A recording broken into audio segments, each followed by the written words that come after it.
Eu fui para Cuba achando que ia viver aquele pacote clássico. Carro velho estiloso, música boa tocando em todo canto, treinar boxe, tomar um rum. E, quem sabe, conhecer uma cubana bonita no meio do caminho, né? Aí eu chego lá e a realidade me dá um tapa na cara. Lixo na rua, prédio caindo aos pedaços, gente que não vê proteína há dias. E você andando com a sensação real de que qualquer sacada pode decidir cair justo na sua cabeça. Mas calma, porque Cuba é especialista em te surpreender. No meio desse caos todo me aparece uma cubana. Não era exatamente como eu imaginava, né? Mas era simpática, ousada, direta demais, inclusive. 5 minutos de conversa e ela manda. Vamos lá em casa. Pra fazer o quê? Bom, exatamente isso que você tá pensando agora, seu safadinho, hahaha. Só que o detalhe de como isso realmente funciona por lá, eu só conto no final do vídeo, viu? 1. Comer não é rotina. Quando você chega em Cuba, acha que o dia começa com sol, música e um café forte, bonito, poético, turístico. Só que não. O dia aqui começa com uma pergunta bem mais básica, quase primitiva. Tem comida hoje? E não é figura de linguagem, é literal. Você acorda e percebe rápido que ninguém fala de planos. Não existe o que você vai fazer hoje. O papo gira sempre em torno da mesma coisa. Se apareceu arroz em algum lugar, se dizem que chegou ovo ali na frente, se alguém ouviu falar que estão vendendo alguma coisa em tal rua. Em Cuba, comida não é rotina, é caça.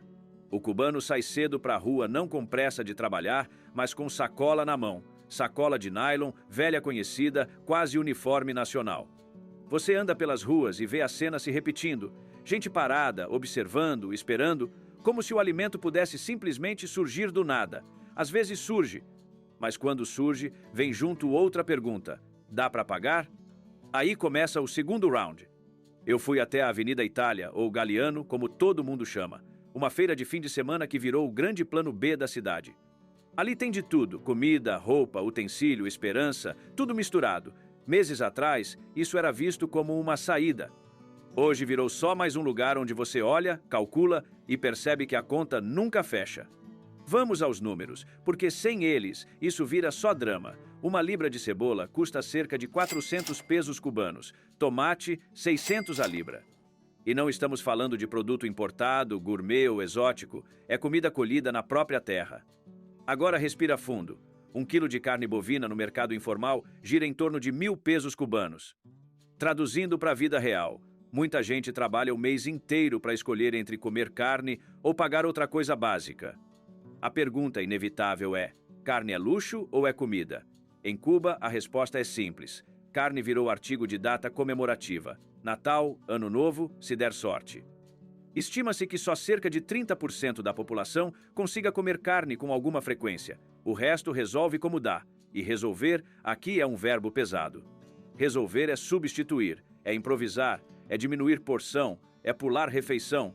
Tem gente que faz mágica diária com arroz, feijão e imaginação, porque aqui não existe o que você quer comer. Existe o que apareceu hoje. E se não apareceu, bom, amanhã tenta de novo. Você entende rápido que em Cuba ninguém vive com segurança alimentar. Vive com expectativa. Expectativa de achar algo, de conseguir pagar, de não voltar para casa com a sacola vazia.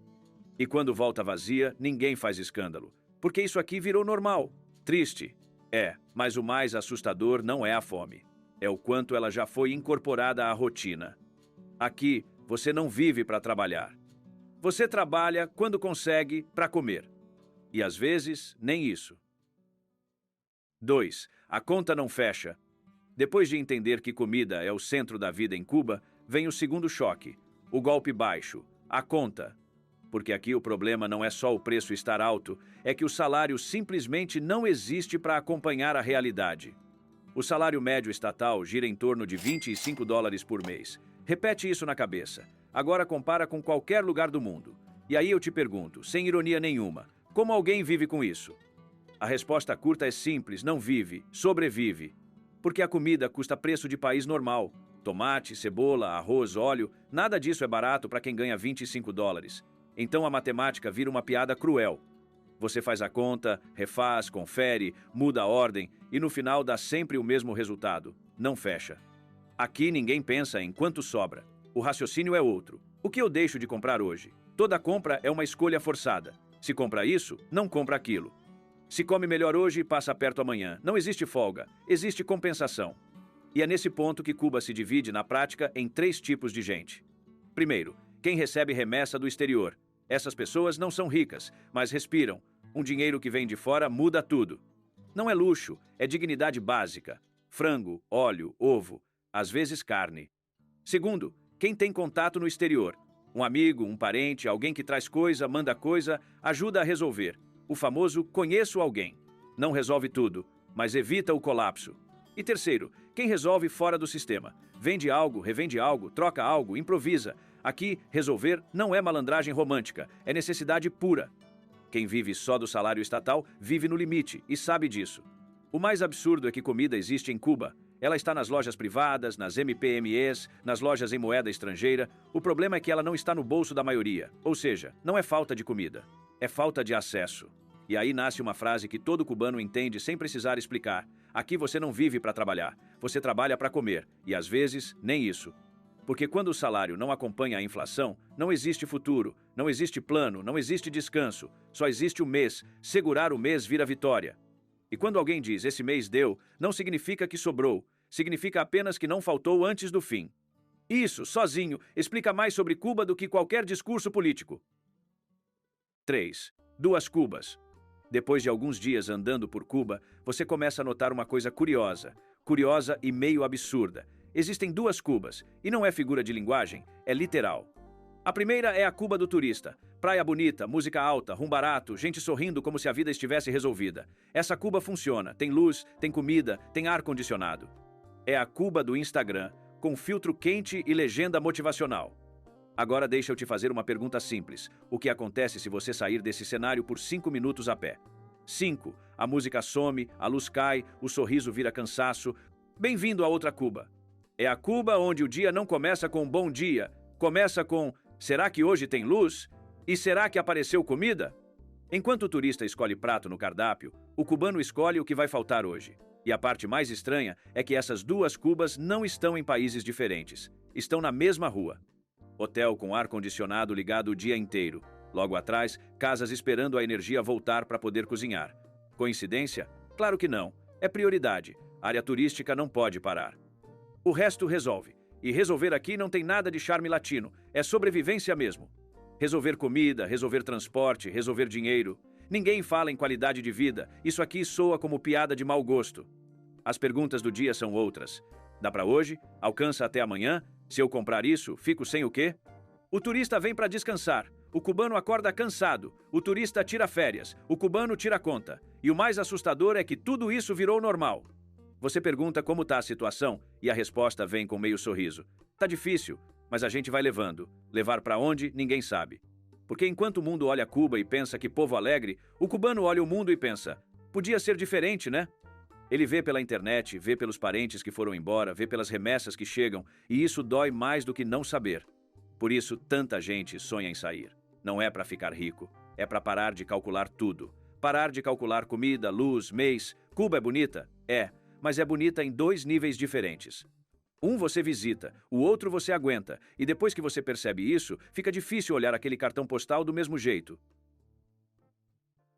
4. Resolver, o verbo nacional. Se você passa alguns dias em Cuba, aprende rápido uma palavra nova. Não está no guia turístico, não vem no curso de espanhol, ninguém te ensina formalmente. Você aprende na prática. A palavra é resolver. E a pergunta natural é, resolver o quê? A resposta é simples, tudo. Aqui ninguém compra como em país normal. Comprar pressupõe oferta estável, preço previsível, salário compatível. Aqui isso não existe. Aqui se resolve. Resolve comida, resolve transporte, resolve dinheiro, resolve até problema que nem deveria existir. Você anda pelas ruas e começa a perceber os sinais. Gente sentada na porta vendendo arroz em copo plástico, feijão em saco sem marca, desodorante, pasta de dente, sabonetes postos como feira improvisada. Não é ilegal por maldade, é ilegal por necessidade. Quando o sistema não entrega o básico passa a circular fora do sistema. A pergunta é simples. O que você faria se não tivesse onde comprar o essencial? Esperaria ou resolveria? Pois é, transporte também se resolve. Ônibus lotado? Resolve num caminhão. Sim, caminhão. Pessoas em pé, sentadas, penduradas, espremidas, tudo absolutamente normal. O preço gira em torno de $2. Barato para quem ganha em dólar, caro para quem ganha em peso cubano, mas ainda assim é isso, ou andar quilômetros no calor. Resolver vira rotina, resolver vira habilidade, resolver vira identidade. Aqui ninguém se apresenta dizendo profissão. A pessoa se apresenta dizendo, mesmo sem falar, eu me viro. E se virar em Cuba, exige criatividade nível pós-doutorado. Tem gente que vende o que tem, gente que vende o que acha, gente que vende aquilo. Que se lavar, tá novo. E ninguém pergunta muito, porque perguntar demais atrapalha o processo. O mais curioso é que tudo isso acontece à luz do dia. Não é submundo, não é coisa escondida, é a economia real funcionando em paralelo. Você percebe rápido que resolver não é exceção, é regra. E quem não consegue resolver fica para trás, é aí que a coisa pesa. Porque quando tudo vira improviso, a linha entre sobreviver e se arriscar fica fina, muito fina. O sorriso continua, a música continua, mas algo começa a tensionar. Porque viver resolvendo o tempo todo cansa. Cansa mentalmente, fisicamente, emocionalmente. E quando esse cansaço se acumula, a cidade sente. É aí que entram os apagões, os prédios caindo, o lixo acumulando. Não como exceção, mas como consequência. E foi exatamente isso que eu comecei a ver quando andei mais fundo, fora da rota turística. Mas isso é o que vamos ver agora. Hey, pausa isso aqui rapidão. Manda esse vídeo pro amigo que vai para Cuba com você. Depois volta e me conta. Ele curtiu o convite que eu recebi? Ou, no meu lugar, ele iria? 5. Quando tudo começa a cair. Depois de andar um pouco mais longe das áreas turísticas, uma coisa fica impossível de ignorar. Cuba não está só cansada, ela está se desfazendo. E não é metáfora bonita, não. É concreto rachando de verdade. Você começa a passar por prédios escorados com madeira, paredes tortas, varandas que parecem existir só por teimosia. Aqui, desabamento não vira notícia, vira parte da paisagem.